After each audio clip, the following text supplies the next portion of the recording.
Friend, welcome to this reading. And इस reading में मैं आपके लिए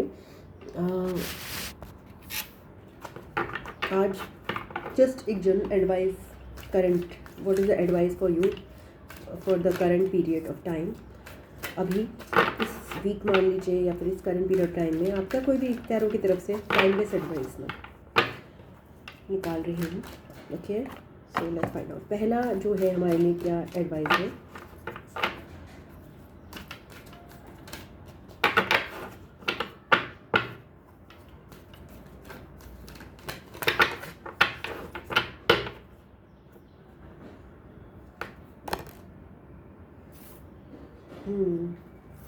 ब्लेम आ रहा है।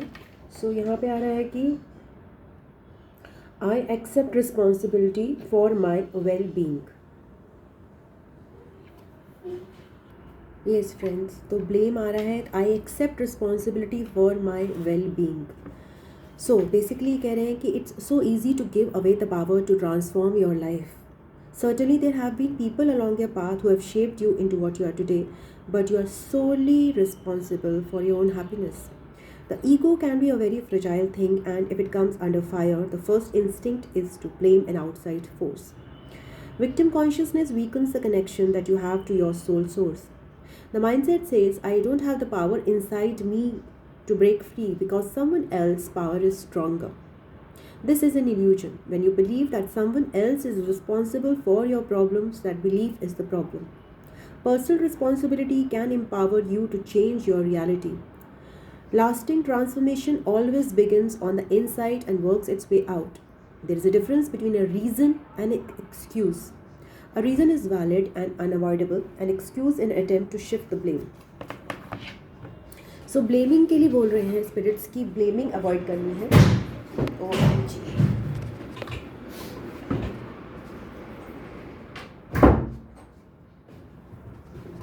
ब्लेमिंग अवॉइड करनी है। सो ब्लेम गेम अवॉइड करना है हमें, बिकॉज हमें अपनी पावर हम किसी और को दे देते हैं। ऐसे में ब्लेम करते हैं जब हम किसी को, तो अपनी पावर किसी और को दे देते हैं और हम ये कहते हैं कि हम अपनी लाइफ का जो है अपनी लाइफ में जो हमारी चीज़ें हैं, हमारी जो घटित हो रही हैं, जो घटनाएं जो भी हमारी लाइफ में कुछ भी हो रहा है, तो उसकी रिस्पॉन्सिबिलिटी हमारी खुद की नहीं है। तो यहाँ पे ब्लेम करने को स्पिरिट्स कह रहे हैं, they are spirit guides are advising कि ब्लेम नहीं करना है किसी और को अपनी चीज़ों के लिए। अपनी रिस्पॉन्सिबिलिटी खुद लेनी है, बिकॉज अल्टीमेटली हम अपने आप को खुद खुश कर सकते हैं, ये समझना है। ओके ओके, और खुद दुखी भी कर सकते हैं। तो ईगो क्या है, दूसरे को पावर दे देती है, अरे उसने मुझे दुखी किया, उसने मुझे खुश किया, बट ऐसा नहीं है। ये बता रहे हैं कि I accept responsibility for me, for myself. इसमें और क्या एडवाइस है हमारे लिए, देखते हैं।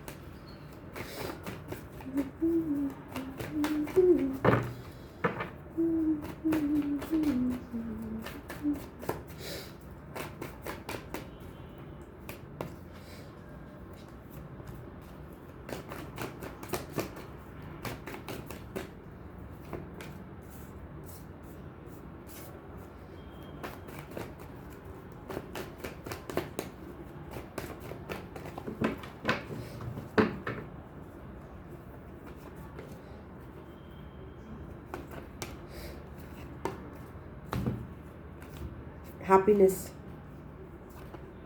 King of Cups, the Four of Cups, the King of Swords, the Eight of Cups and Justice. तो यहाँ पे अपनी पावर अपने हाथ में लेने के लिए ये बोल रहे हैं कि अपनी हैप्पीनेस को अपने हाथ में लो। जैसे ये बच्चा इस घोड़े पर सवार होकर खुशी खुशी सूरज की रोशनी में जा रहा है। अब आप सूरज की रोशनी में फ्रेशनेस, और आप गार्डन में जाओगे और बिल्कुल एकदम किसी एनिमल पर सवार होके, तो डेफिनेटली खुशियाँ हैं आपके लिए हैप्पीनेस है। आपने एक चीज़ चूज़ की है इस सन कार्ड के साथ, एक हैप्पीनेस को चूज़ किया है आपने खुशी को चूज़ किया है, आपने हैप्पीनेस को चूज़ किया है। उसके अलावा किंग ऑफ कप्स बताता है कि आपने इमोशनल मैच्योरिटी को चूज़ किया है। मतलब किसी से कोई गलती होती है तो आप उस पर अटैक नहीं कर रहे हैं, उसे ब्लेम नहीं कर रहे हैं, बल्कि उसके शूज़ में जाकर उसकी प्रॉब्लम को समझने की कोशिश कर रहे हैं कि हाँ, अगर मैं उसके शूज़ में होता तो क्या होता, शायद मैं भी यही करता, मैं भी यही करती। तो आपके अंदर इमोशनल मैच्योरिटी भी आ रही है। एक हैप्पीनेस को पाने की एक आपका एक आप परसेप्शन नहीं, एक आप हैप्पीनेस को पाने की आपने एक एक कोशिश कर रहे हैं आप कि मुझे हैप्पीनेस ही पानी है, हैप्पीनेस मेरी, जैसे कहते हैं ना freedom is my birthright बोला गया था, तो आप कह रहे हो happiness is my birthright, and then but आप वो हैप्पीनेस किसी और को हर्ट करके नहीं पाना चाहते। आप वो हैप्पीनेस में ये नहीं कह रहे कि दूसरे मुझे दुखी कर रहे हैं, आप दूसरों को भी समझ रहे हो। फिर यहाँ पे 4 ऑफ कप्स आ रहा है, तो कभी कभी ऐसा भी इंस्टेंस आता है जबकि आपको हैप्पीनेस मिलती है और आप उसको एक मना कर देते हैं। कोई आपके प्रति सेंटिमेंटल है, कोई आपके प्रति काइंड है, आप उसको मना कर देते हैं।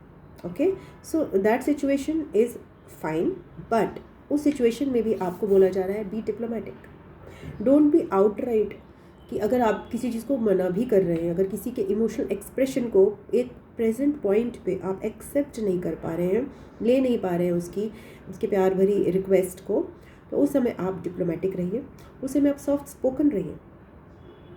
ओके, एंड यहाँ पे एक और आपको एडवाइस दी जा रही है with of this 8 of cups के साथ, डिटैचमेंट। अगर आप चीज़ों से डिटैच होंगे, अगर आप even happiness, even emotional maturity, even unwillingness दूसरों की इमोशंस को एक्सेप्ट करने की, इन सब से डिटैच होके, तो आपको बैलेंस मिलेगा अपनी लाइफ में। तब आप रियल कर्मा को अंडरस्टैंड करना जो है वो इन सब से ऊपर उठना है।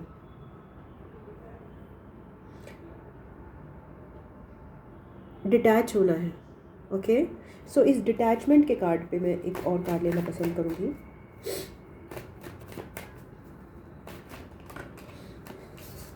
एट ऑफ कप्स के साथ 8 ऑफ कप्स आया, वो ये कह रहे हैं 8 नंबर आपके लिए सिग्निफिकेंट हो सकता है। तो डिटैचमेंट मीन्स हर वो चीज़ जो आपको रोक रही है आपकी ग्रोथ में, आपके पर्पस में, आपके खुशी में, आपको अंदर से कनेक्ट होने में, आपको बैलेंस बनाने में रोक रही है, आपको डिस्टर्ब कर रही है, आपको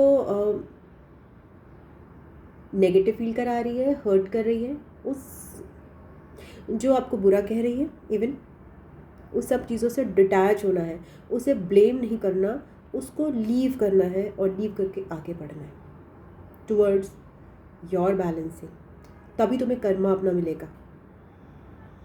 यहाँ पे बेसिकली जो मुझे मैसेज मिल रहा है वो है अपनी कार्मिक टाइज को फिनिश करने का टाइम आ गया है। कुछ लोगों के लिए यहाँ 8 नंबर बहुत सिग्निफिकेंट है, अपनी कार्मिक टाइज को फिनिश करना है। और आपके लिए इस समय आप ऐसी स्टेट में हैं, इस समय आप ट्रूली डिटैच हो सकते हैं। ट्रूली डिटैच मतलब कोई भी ऐसा बंधन नहीं है जो आपको बांधे। अभी जहाँ अटैचमेंट है वहीं दुख है। अगर आप हर चीज़ से डिटैच हो रहे हैं तो आप बहुत ही एक मोक्ष, एक बहुत अजीब सा टर्म हो जाता है, बट आप एक कर्मा के खेल से थोड़े से मुक्त हो सकते हैं। थोड़े से मतलब काफ़ी हो ही सकते हैं मुक्त। तो अटैचमेंट ही हमें कर्मा में बांधते रखता है, सफरिंग में बांधे रखता है। तो सफरिंग से मुक्त होने का आपका मुझे कुछ लोगों का यहाँ पे, कुछ लोगों का क्या है जो लोग ये रीडिंग देख रहे हैं,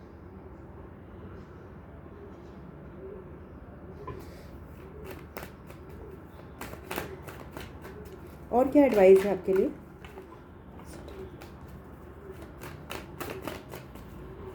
कर्मा से आप मुक्त होने का आपका मुझे सीन लग रहा है।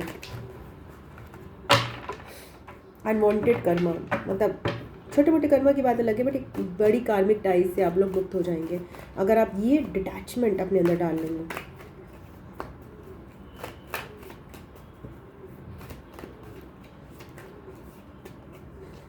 एक गाना याद आ रहा है मुझे, चैनल कहते हैं उसको, क्या करे कि ना करे ये कैसी मुश्किल है, कोई तो बता दे इसका हल लो मेरे भाई। तो हम जब डिटैच हो जाते हैं ना तो हमें यही समझ नहीं आता करें क्या, क्योंकि किसी चीज़ से अब अटैचमेंट ही नहीं बचा, काम से भी अटैचमेंट नहीं बचा और किसी पर्सन से भी अटैचमेंट नहीं बचता, तो करें क्या यही समझ नहीं आता। तो वो भी हो सकता है आपका स्टेट, बट ये स्टार्टिंग में ही होता है। लॉन्ग रन में आपको आगे जो है ये डिटैचमेंट बहुत मदद करेगा, बिकॉज आपने ये नोटिस किया होगा कि आपकी टेंडेंसी है कुछ एक पर्टिकुलर टाइप के पर्सन से अटैच होने की। सबसे हम अटैच नहीं होते, कुछ ना कुछ हम डिटैच रहते हैं। तो वही क्वालिटी जहाँ हम डिटैच रहते हैं वो बहुत हमें सुकून देती है। अब वो रिलेशन्स को बड़े अच्छे से निभा पाते हैं क्योंकि हम किसी एक पर्सनल मोटिव से काम नहीं कर रहे होते हैं, उनसे कोई हमें एक्सपेक्टेशंस नहीं होती हैं। बट वहीं एक वाइस वर्सा हम अटैच्ड वे में अगर किसी से डील करते हैं तो हमें कितने दुख होते हैं, कितनी परेशानियाँ होती हैं, कितनी एक्सपेक्टेशंस होती हैं, कितनी मिजरेबल रिलेशनशिप्स बन जाती हैं। तो ऐसा क्यों होता है कि हम कभी कभी तो कुछ लोगों से, कुछ तरह के पर्सन से, कुछ रिलेशंस में हमेशा डिटैच वे में फंक्शन कर सकते हैं। मे बी ये हमारे पास के लेसन्स हैं जो इनकम्प्लीट रह गए हैं, वो भी हमने कभी ना कभी तो सीखे होंगे किसी लाइफ में, तो हमने वो लेसन्स भी सीखे होंगे और मगर हम वो सीख चुके हैं, तो वहाँ पे हमारे लिए मिजरी नहीं है। तो क्या हम इस जन्म में अपनी डिटैचमेंट्स पे और फंक्शन कर सकते हैं और डिटैच हो सकते हैं? और ये अनहैप्पीनेस नहीं है, ये एक्चुअली बैलेंस है, सफरिंग का एंड है। और कोई एडवाइस है?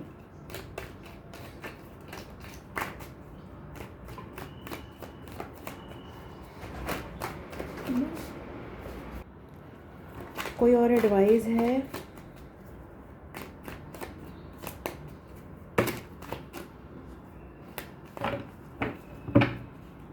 और आपको मैं बता दूँ, मेरे लिए एक रिसेंट एग्जांपल है अपने बालों से डिटैच होने का।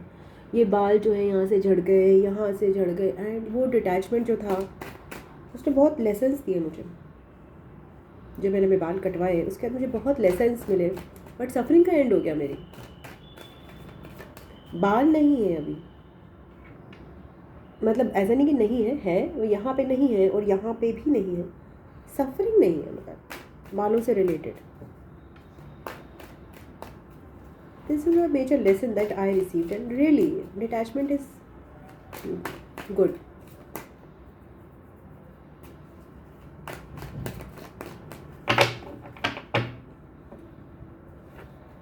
किंग ऑफ सोर्ड्स का फिर से आ रहा है। किंग ऑफ सोर्ड्स भी 2 बार आया है यहाँ पे। आपको बताया जा रहा है किंग ऑफ सोर्ड्स एक ऐसा पर्सन होता है जिसने लाइफ को देखा है, जिसने लाइफ के दुख देखे हैं, जिसने लाइफ की हर्ट देखी है, शार्पनेस देखी है। कि क्वीन ऑफ सोर्ड्स ने भी देखी है, हर्ट हुए हैं बहुत ज़्यादा, जिन्होंने खुद से भी हर्ट किया है लोगों को, दूसरों ने भी उनको हर्ट किया है। तो उनको पता है कि माइंड कितना क्रूअल हो सकता है, माइंड के ट्रैप्स कितने क्रूअल हो सकते हैं, माइंड की जो ईगो की बैटल्स कितने क्रूअल हो सकते हैं। बट यहाँ पे एक बैलेंस भी है queen of swords and king of swords का। मतलब कब कहाँ पे हमें चुप रहना है, कब कहाँ पे तेज़ बोलना है, फिर कहाँ रुक जाना है। तो वर्ड्स का जो पावर है ना, वो भी आप सीखोगे इस डिटैचमेंट से, बिकॉज वर्ड्स का पावर बहुत ज़्यादा होता है। अभी मैं सदगुरु की ही बुक पढ़ रही थी तो वो ही बता रहे थे कि एक होता है एक्शन, उसका एक कर्मा होता है, एक होते हैं वर्ड्स, उनका एक कर्मा होता है, एक सोच होती है। अगर रिपीटेडली हम एक एक्शन तो एक ही बार करते हैं ना, बट सोच जो है वो कई बार होती है। तो ये जो किंग ऑफ सोर्ड्स है वो सुलझा हुआ इंसान है, लड़का हो सकता है, लड़की हो सकती है, सुलझी हुई एनर्जी है। तो वो दूसरों के शूज़ में जाकर दूसरों को समझ सकता है, दूसरों को करेक्ट एडवाइस भी दे सकता है और दूसरों की एडवाइस ले भी सकता है, और कहाँ चुप रहना है और कहाँ स्पेस देनी है इसकी भी समझ है इसको। बहुत प्योरिटी से फंक्शन करता है किंग ऑफ सोर्ड्स। ये वर्ड्स को इम्पोर्टेंस देता है, ये बेवजह और इमोशंस में, आवेग में आके कोई डिसीजन नहीं लेता और आपको कुछ कहता नहीं है। तो आप जो है इस डिटैचमेंट से इस तरह के बंदे बनेंगे, बिकॉज ये किंग ऑफ सोर्ड्स जो है ना बहुत रिलायबल भी होता है, लुक फॉरवर्ड करते हैं, लोग इससे इंटरेक्ट करना पसंद करते हैं।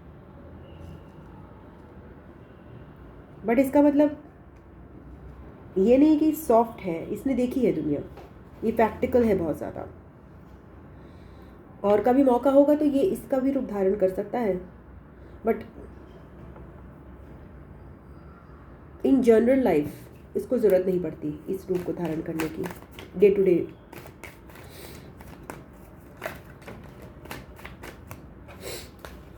एक और कार्ड लेते हैं आपके लिए एडवाइस के लिए।